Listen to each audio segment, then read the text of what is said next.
السلام عليكم ورحمة الله وبركاته. حبايب قلبي، مساء الفل، مساء الجمال، مساء النرجس، مساء الياسمين على عيون كل اخواتي الحلوين اللي بحبهم في الله. وقبل ما نبدأ كلامنا كده نصلي على الحبيب المصطفى عليه افضل الصلاة والسلام. اللهم صل وسلم وبارك عليك يا حبيبي يا رسول الله. وطبعا العيد كل سنة وانتم طيبين، وتجهيزات بقى البشرة والشعر والكلام ده، الماسكات الجميلة الجميلة كده.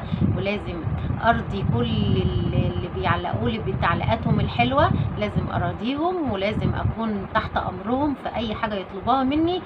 واهلا بيكم من خارج مصر ومن داخل مصر، اهلا بيكم اهلا بيكم كل حبايبي من المغرب وسوريا وتونس وكل البلاد العربية.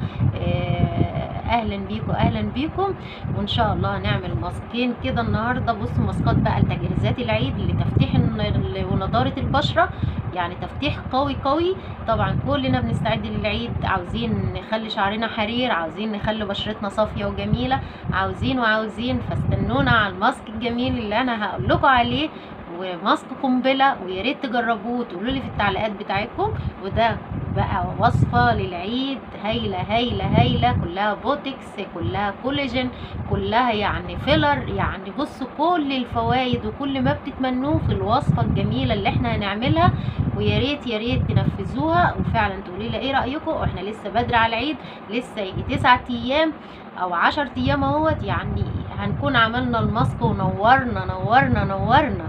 منتظرة ايه؟ يلا بينا يلا بينا، مش كتر كلام، لا هنعمل افعال دلوقتي وننفذ في الحال. يلا باي، ومع بعض على الماسك ونقول بسم الله الرحمن الرحيم.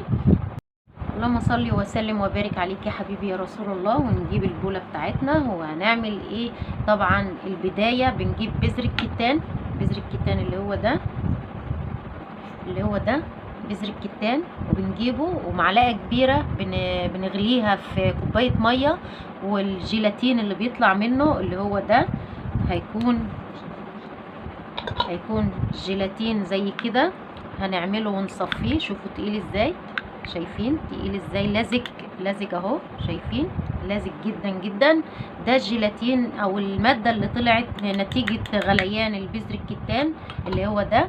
اما المكون السحري اللي معانا اللي هو هنعتمد فيه على الوصفه، هنعتمد عليه يعني في الوصفه بتاعتنا. هنجيب معلقه رز ابيض، نجيبها ونغسلها ونحطها في كسرولة، ونحط عليها معلقه لبن بودر ومعلقه شوفان، ونغليهم على النار لغايه ما الرز يعني شفتوا يبقى معجن. ناخده ونضربه في الخلاط، وبيكون لنا المعجون السحري ده اللي هو في الفريزر. بحطه كل ما احب اعمل وصفه اجيبها، يبقى المكونات عندي جاهزه. هناخد منه معلقه اهو زي ما احنا شايفين. ده رز مسلوق ومضروب مع معلقه شوفان، معلقه ونص اهي، او خلوهم معلقتين عشان انا هعمل وصفتين. تمام، هذا كده معلقتين من الرز المسلوق على النار، معلقه رز مغسوله ومحطوط عليها معلقه لبن بودر ومعلقه شوفان. والشوفان انتوا عارفين ان هو مفيد للبشره، تفتيح هايل للبشره. عندنا الرز بوتكس وفيلر للبشره. هنجيب عليهم معلقه الجل او الجيلاتين اللي هو بتاع بذر الكتان اللي مغلى على النار، ادي معلقه وهنحطها عليه. تمام، وهنقلبه كويس. يبقى احنا كده معانا كولاجين، معانا بوتكس من الرز. يعني بصوا وصفة للتجاعيد، لعلامات الشيخوخة، لنضارة البشرة، لنعومة البشرة، لترطيب البشرة. وهنقول ليه ترطيب دلوقتي. هنضيف ايه كمان؟ هنضيف عندنا لبان الذكر المنقوع، لبان ذكر منقوع، وكل ما نحب نستخدمه هنرجه كويس عشان يعمل الفوائد بتاعته. طبعا انا ببقى مجهزة الحاجات دي، والحاجات دي انت تعمليها وتجهزيها هتفيدك جامد جامد. وهناخد منها معلقه لبان ذكر. طبعا كل الفوائد وكل السحر موجود في البان الذكر وفي البوتكس اللي هو الرز المسلوق ومضروب في الخلاط بمعلقه شوفان ومعلقه رز وكوبايه ميه، ونسلقهم مع معلقه لبن بودر ونسلقهم على النار وكده. يعني عمليه شد عملية املاء للخطوط الرفيعة اللي في البشرة، عملية بوتوكس وكولاجين للبشرة. يعني اكتر من كده مش عارفة الوصفة يعني هتتنقل في نقلة ايه اكتر من الفوائد اللي احنا بنتكلم عليها. هنيجي معلقة بن عادي، مش اللي هو المحوج، او نسكافيه لو متوفر عندك، بس انا عندي بن مش نسكافيه اهوت. معلقة بن وهنحطها برضو.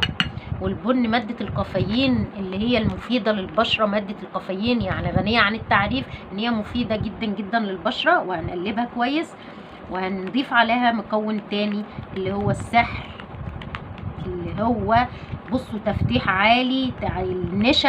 النشا الذرة او النشا اللي هي العادية اهيت. هناخد معلقة نشا وهنضيفها عليها، او معلقة نشا وهنضيفها عليها، وهنقلبها تقليب جيد اهوت. عندنا الكافيين، عندنا كولاجين، عندنا بوتكس، عندنا فيلر. يعني بصوا قنبلة قنبلة قنبلة، تفتيح هايل هايل هايل للبشرة.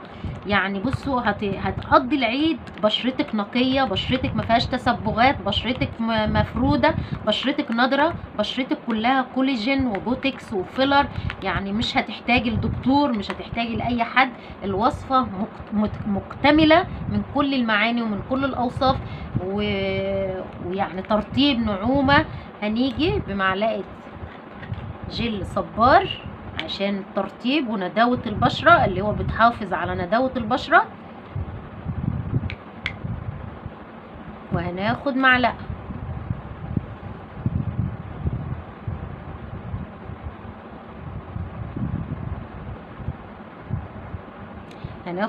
جل صبار زي ما احنا شفنا، ده جل صبار. وهناخده ونقلب المكونات جامد مع بعض. الوصفة دي تقدري تعمليها بالنهار وبالليل.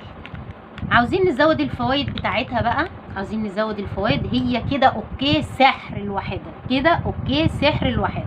جوجو مناديل يا جوجو، كده الواحدة كده بنتكلم في مكونات كلها سحر، كلها سحر. عندك مادة الكافيين للتسبغات البشرة، لأي حاجة غامقة في البشرة. عندنا البوتكس، عندنا البوتكس من الرز المسلوق مع شوفان، الشوفان تفتيح هايل. عندنا النشا تفتيح، عندنا رطوبة ونداوة البشرة بالجل الصبار، عندنا لبان الذكر السحر الوهم، يعني كولاجين طبيعي. كده بقت خلاص الوصفة مكتملة جميلة جدا جدا، وكده ممكن نقدر نستكفي بيها. بس ممكن بقى نزود على الوصفة ان هي ممكن ندهنها في الليل وننام بيها والصبح نغسلها اهيت. ناخد مثلا نص الكمية وهنضيف عليها اضافات بسيطة جدا اهوت. هذا الوصفة الاولانية اهي. وهنيجي على التانية بقى وهنضيف اضافات خفيفة. هنحط فيتامين اي قيمة كبسولة اهوت، زيت لوز حلو برضو قيمة معلقة شاي صغننة، بس مفيش معلقة صغيرة اهوت. قيمة معلقة شاي صغيرة اهي تمام، معلقة شاي صغيرة. عندنا حليب جوز الهند معلقة برضو صغيرة، حليب جوز الهند تمام. وكده علشان فيها زيوت وفيها فيتامين اي، وعندنا حليب جوز الهند المفتح المبيض، يبقى علشان دي داخلها زيوت هنخليها في الليل. يبقى احنا قسمنا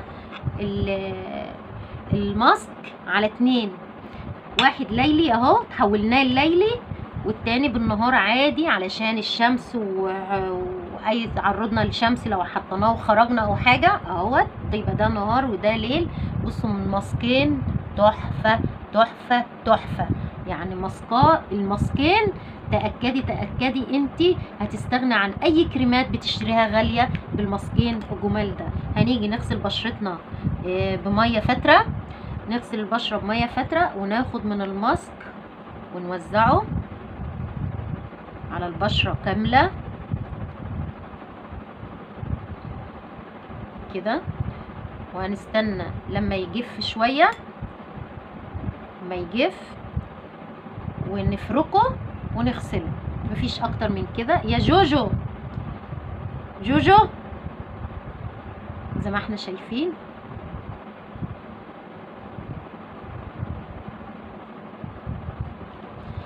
شايفين الماسك حطيناه تمام. هنفرده بالنهار، الماسك اللي ما فيهوش اي زيوت هيتحط بالنهار. الماسك اللي هو دخله الزيت اللوز الحلو اللي هو تجديد لخلايا الجلد، للتسبغات، للرطوبه، للنعومه، هيبقى بقى معانا دلوقتي ماسكين، بس هو يعني من ماسك واحد عملنا 2. يعني دي بقى الشغله والحرفنه كلها ليكي انت. وممكن تبدعي وتعملي من الماسك 3 وبرضك باضافات خفيفه. ممكن نزود له زيت فيتامين سي اللي هو زيت البرتقال، ممكن ندخله برضك زيت لبان الذكر، ممكن ندخله شجره الشاي عشان يبقى برضك تطهير للبشره ولصفائها ولنقائها. نيجي زي ما احنا شايفين كده صوره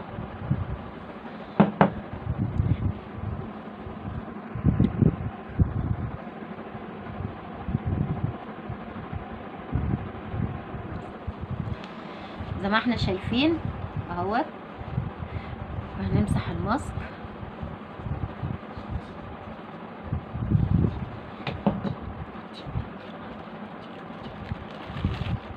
زي ما احنا شايفين. طبعا انا مش مالكه اقوم اغسل، بس هوريكم مجرد بس ما حطيت الماسك ايه اللي حصل في ايدي وايه التحول اللي اهو. شايفين الحته دي؟ طب بصوا احكموا انتوا، شايفين الحته دي شكلها ايه اهو من اول هنا اهو. شايفين دي شكلها ايه؟ شايفين دي شكلها ايه اهو. انا مسحاها بس شايفين الفرق ما بين الاتنين. بذمتكم يستحق ان انت تجربي ولا ما تجربيش؟ يلا اشوفكم على خير واقول لكم السلام عليكم ورحمه الله وبركاته، وفي ماسك جديد ان شاء الله مع بعض.